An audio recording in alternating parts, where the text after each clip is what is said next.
ধানের গন্ধে ভেজা হাওয়া, কাশবনে নীরব আলো। গ্রামের বুকে জন্ম নেয় মানুষের ভেতরের আলো। একটা গ্রাম, কিছু গাছের ছায়া আর বইকে ঘিরে মানুষের ভালোবাসা। এভাবেই কুষ্টিয়ার কুমারখালী সুন্দর গ্রামে মুন্সি মঞ্জিলে অনুষ্ঠিত হলো এক ব্যতিক্রমী সাহিত্য আয়োজন।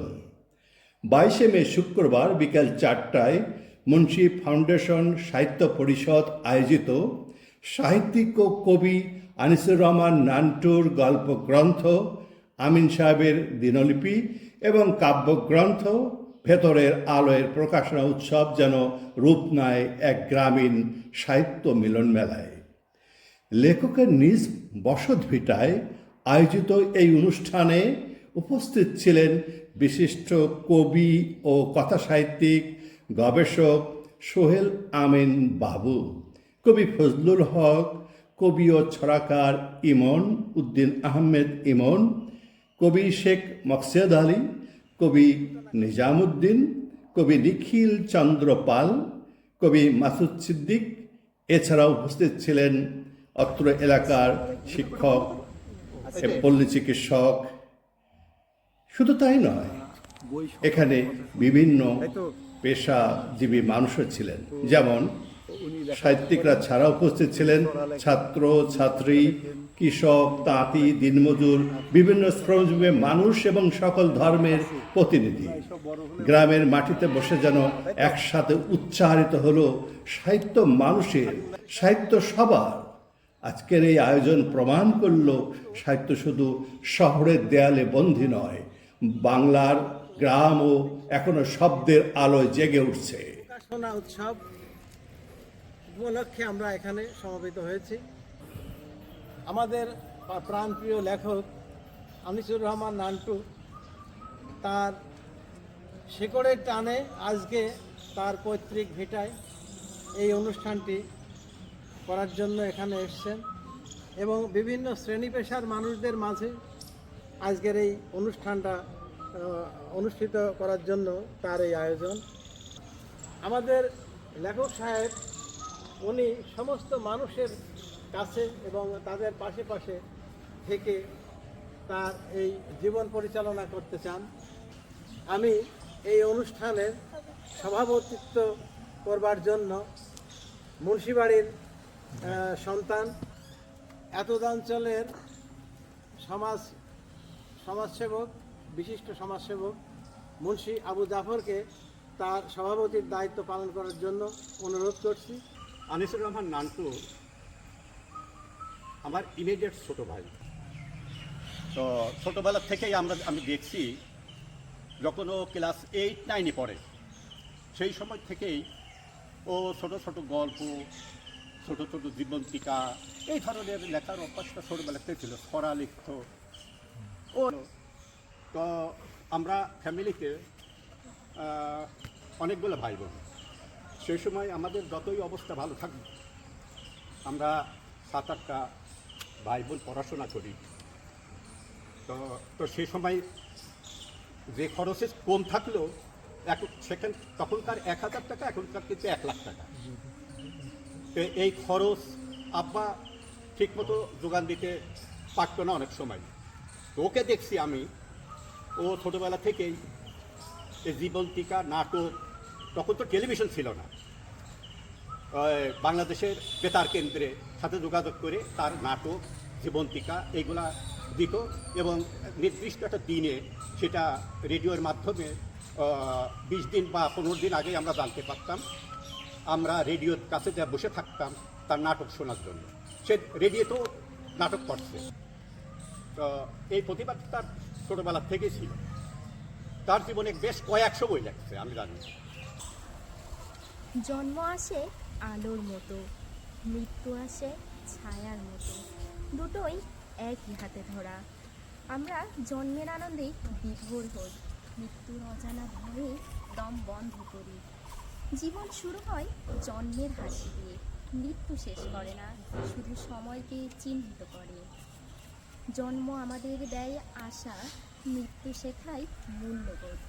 আসসালামু আলাইকুম সুধীজন, আমরা সন্ধ্যা নন্দলালপুর মাধ্যমিক বিদ্যালয়ের ছাত্রছাত্রী। মন্ত্রী ফাউন্ডেশন সাহিত্য পরিষদ আয়োজিত কবি আনিসুর রহমান নান্টুর প্রকাশনা উৎসবে আমরা তার একটি কবিতা আবৃত্তি করব। কবিতা মন্দ ও ভালোর সহাবস্থান।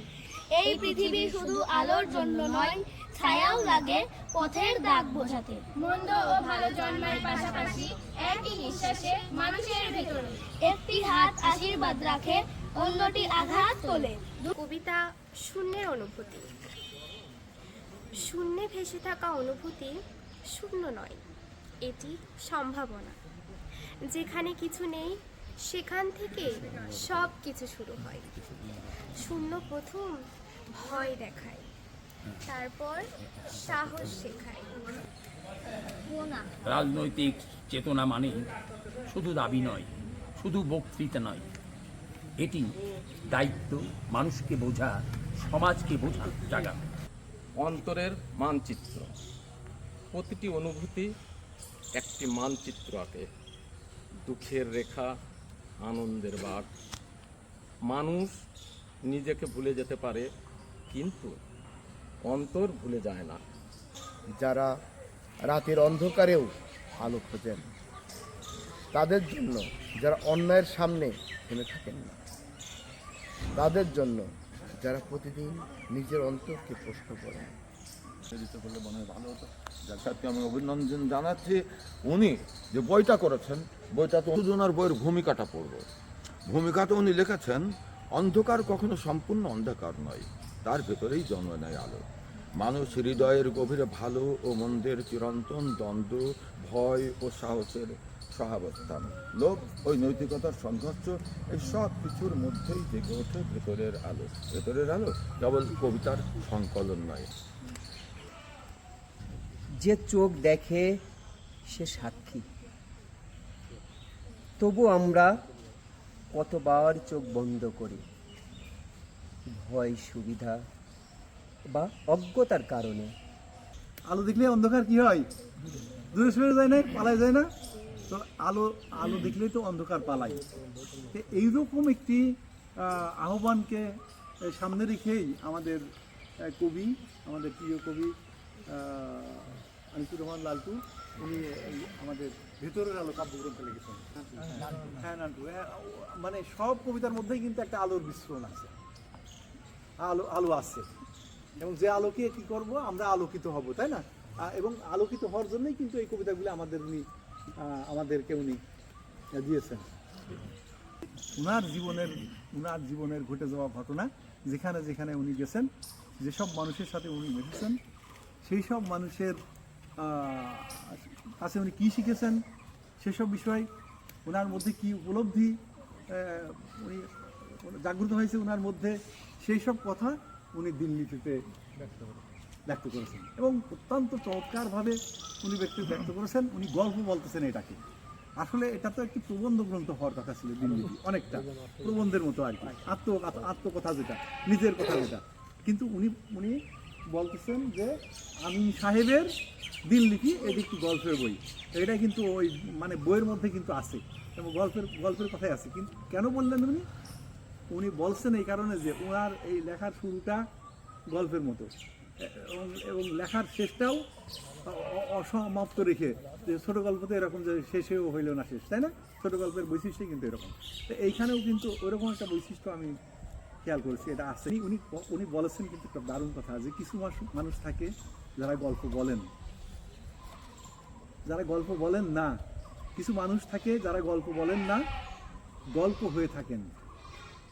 হ্যাঁ, এবং এই আমিন সাহেবের জীবনের যত কথা, সব আমিন সাহেবের দিনলিপিতে আছে। এই যে এখানে অনেক কিছু মিস করছি, সামান্য কিছু যেগুলো পেয়েছে, এটাই মনে করেন অনেক বড় পাওয়া। যে দুটো কথা শুনলাম, এই দুটো কথার মধ্যেও কিন্তু অনেক পাওয়া। সাধারণত গরমে মনের তাগিদেই মানুষ লেখে, এবং ভালো লাগা থেকে লেখা, সমাজের জন্য, নিজের জন্য কিছু করা। প্রথমে নিজের জন্য কিন্তু ক্ষুধা, লেখাটা একটা ক্ষুধা। আমি ক্ষুধা নিবারণের জন্য, এবং আমার এই ক্ষুধা নিবারণের সাথে সাথে আমার দেশকে আমি কিছু দিতে পারি কিনা, এটা থেকে তো আমরা প্রথমে তো কলম ধরছি। এই সবচেয়ে বড় কথা হচ্ছে যে আজকে এই দুটো বই নিয়ে যে কথাটা হয়েছে ছোট্ট পরিসরে আমাদের বাড়িতে এই অনুষ্ঠানটা হলো। এর থেকে বড় বড় অনুষ্ঠান 4-5টা হয়ে গেছে ইতিমধ্যে, কিন্তু আজকে যে শিখরে এসে এই প্রোগ্রামটা করা এবং সবাই যে কাছাকাছি হৃদয়ের কাছে বিচরণ করা, এটা একটা অন্যরকম অনুভূতি ছিল। সোহেল সাহেব অনেক কথা বলছে, আমি নোট করে এনেছি।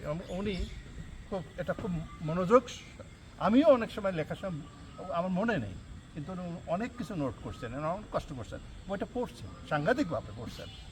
যে ওই যে ওনার অনুভূতি, এটা আমি কিন্তু ধারণ করলাম। হ্যাঁ, আজকে ওনার অনুভূতিটা আমি ধারণ করলাম। এই ধারণের মধ্য থেকে ম্যাক্সিমাম ক্ষেত্রে এটা আমাকে সামনে এগিয়ে যাওয়ার জন্যই কিন্তু কাজে দেবে। আজকে যাদের সাথে পরিচয় হয়েছে তাদের সাথে আমাদের পরিচয়টা আরও দীর্ঘায়িত হোক, আমাদের ইন্সপায়ার হবে এই বিষয়টা। আর সবচেয়ে বড় কথা আছে যে অনেকেই দোকানপাট ফেলে, কর্মজীবন ফেলে এখানে এসে যে এই মুহূর্তে এই ডিজিটাল যুগে সময় দিল, এজন্য আমি কৃতজ্ঞ সবার প্রতি।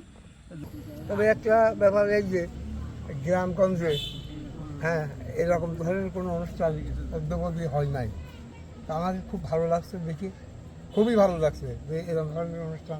খুবই ভালো যে আমাদের বাড়ির পাশে গ্রামে এইরকম যে একটা জিনিস আছে আমরা জানতাম না, আজকে দেখলাম, জানলাম, বুঝলাম। বন্ধুরা, আনিসুর রহমান নান্টুর প্রকাশনা উৎসবের সংক্ষিপ্ত ভাষণ এখানে শেষ হচ্ছে। এর পরবর্তীতে একক ভাষণ পাওয়া যাবে, আপনারা দেখতে থাকুন। আশা করি ভালো আছেন, ভালো থাকবেন, ভালো রাখুন।